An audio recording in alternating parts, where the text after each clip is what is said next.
Welcome back to Rod's Radios. This is part 3 of the Grundig Satellit 2400 repair and restoration. You may remember at the end of part 2 I was all set to finish off the chassis and pop it back into the cabinet. Well, as it turned out, things weren't that simple. So, famous last words.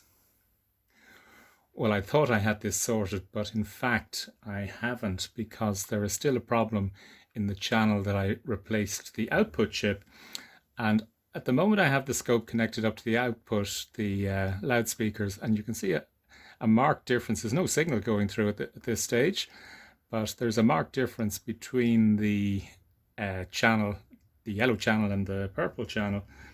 The radio is actually on at the moment, but it's switched over to tape. But if I put the radio on,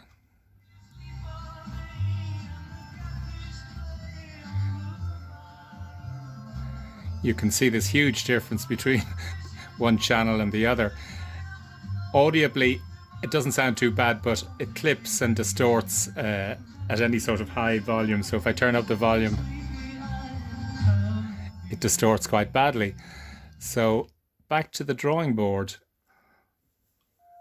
I'm now feeding a pure audio tone into the tape input and monitoring the scope on the loudspeaker. And you can see again the huge difference between one channel and the other. There's definitely something wrong in the output stage. So I'm going to take the scope leads off and go further back before the input to the audio amplifier stage and see what it looks like. So this is where I was injecting the sine wave at this point here on either channel and monitoring it out here on the loudspeaker where I was picking up this distortion. So I've moved the scope traces back to this point here and here to see what the signal looks like. And as you can see, it's absolutely spot on. So I've no problem up to here, but the problem arises definitely around this point here. This is the chip I replaced, so I hope it wasn't a faulty one. But perhaps I should, at the time when I had all the boards out, as far as I could go, to replace the electrolytics. And that's the only thing I can think of that's causing this problem apart from the chip. So that's possibly the next step. There are 1, 2, 3, 4, 5 electrolytics in this stage. I'm not looking forward to it, but it's got to be done. These are the 4 electrolytic capacitors I've removed from the audio output stage in question. And guess what? It didn't make the slightest difference. I still have the same problem of distortion in the channel. So where do I go from here? So the next thing I did was to disable the input from the faulty channel and attach it to a little external audio amplifier module. This is a Chinese module I bought for a couple of euros, and rigged it up externally. And let's see what happens.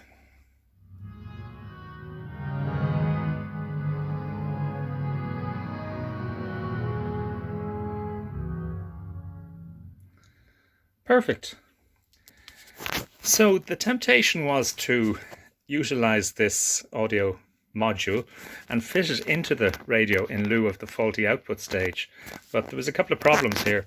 First of all, it won't necessarily be exactly the same as the good channel. Secondly, the balance control has to be turned over radically to one side to equalize the level coming out of each channel.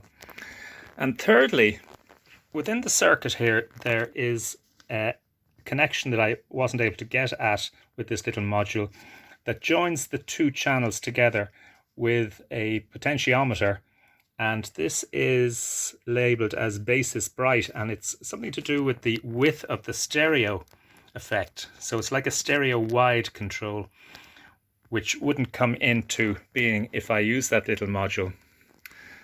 So I'm not too sure where to go from here.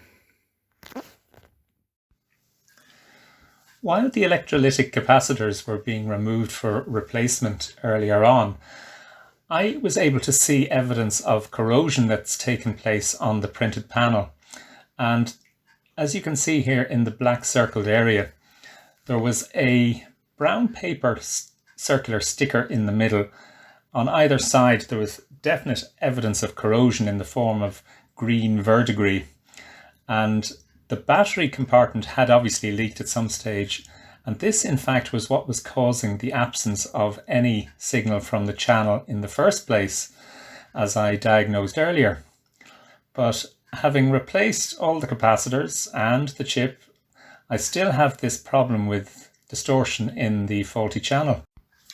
And it strikes me that this evidence of corrosion is possibly causing the distortion that I'm finding in the faulty channel. So the fact that I can't get at the main panel, I think I'm going to have to go to a different plan altogether.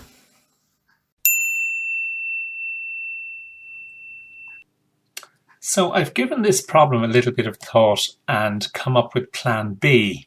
Here we are on the Grundig service diagram, and here we have the output stage where the problem is causing the distortion. So what if I was to replicate this area here separately, build the circuit on a small printed circuit board and tag it on to the main chassis? Would that be an option? Sounds like using a sledgehammer to crack a nut, but let's have a think about that. Well, I've had a think about it and I've decided I'm going to go for it.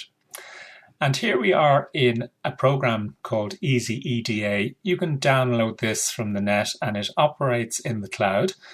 It allows you to design a circuit and have it manufactured for you to your own design. So what I've done is to copy out meticulously the circuit that we were looking at earlier from the Grundig sheet and pick and place all the components from the left-hand side here onto this area here. And join all the components with wires as appropriate and label them as per the circuit diagram so I can keep track of them. So this looks more or less, in fact it is exactly the same as what was in the circuit diagram. And just to show you how it works anyway, you could pick an example, say a resistor, say this one over here. You would click on it, move it over onto the board here and place it here for the moment. Then you can move it around, left, right, up, down, to face wherever you want, and then place it wherever you want to in the circuit. And hey presto, it's there. So I'll just delete that because we don't want it. And when you're happy with the circuit as you think is correct, you go up here and you say convert the schematic to a PCB. Now I've done this already, and by the magic of this program, here it is. So this shows a layout of the board, and you place the components in roughly the position you want them to be. You size the board first of all. This program allows you to do, for a very small fee, a circuit board 100 millimeters by 100 millimeters, in other words 10 centimeters by 10 centimeters.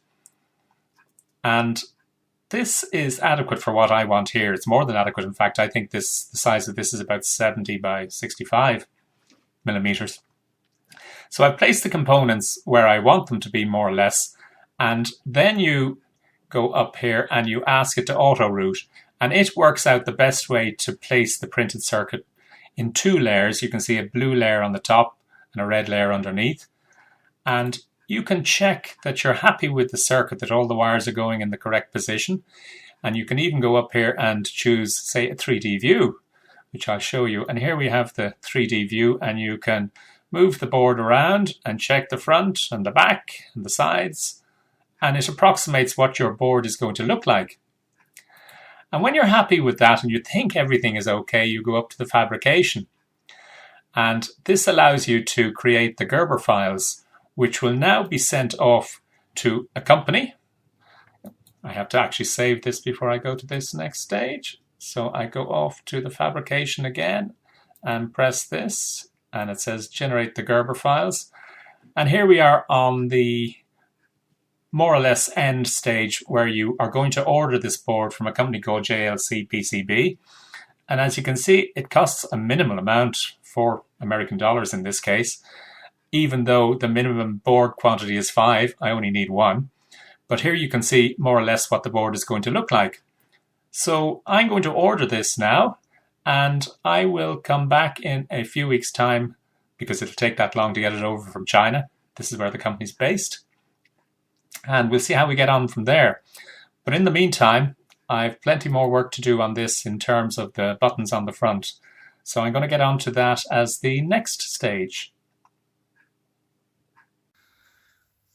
While I'm waiting for the PCB to be manufactured, it's time to get on with a little bit of cosmetic work. So I'm going to start placing the button covers I had manufactured. And to do that, I'm going to use this so-called, as it says on the front, 2-component epoxy adhesive super strong.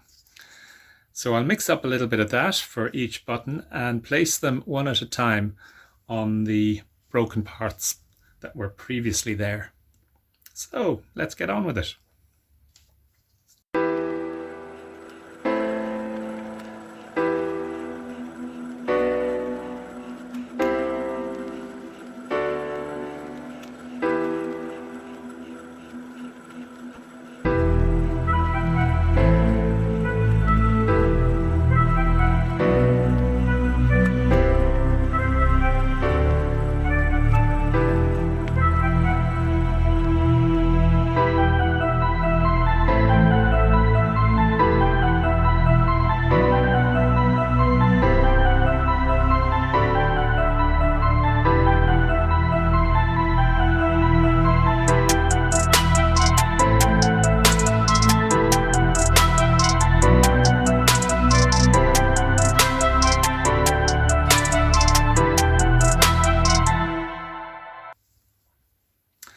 So that's the first button cover placed. Now I have to be a bit careful about this because the button needs to be absolutely spot on in terms of how it's centralized, because I don't want it rubbing against the cabinet when the chassis goes back in. So I'm just going to do one of these at a time. The next one will be this one, and the third one will be this one, to try and get them absolutely in line so that they look okay when they're fitted back in. Now, one of the switches is actually offset slightly. Naturally, this one here is actually mounted on the PCB slightly downwards compared to the other three. So it's going to look a little bit odd, but hell, that's the way it was made. So let's see how this one turns out. Well, the switch button covers are now in place and they seem to be pretty solid. And it looks like they're okay. However, another fault has developed in the meantime, in that the AM digital readout is not working now. It works fine for FM, as you'll see when I switch over. It's solid and the station is reliable. However, on any of the AM channels, no matter which band I select here, the numbers don't bear any relationship to the position on the dial. So I'm going to have to investigate that. However, I think at this stage I'll end up this episode, and the next time round, which may be in a few weeks because I'm waiting on the little PCB board to come in to build the amplifier module, hopefully I'll make some more progress at that stage. So if you have been, thanks for watching.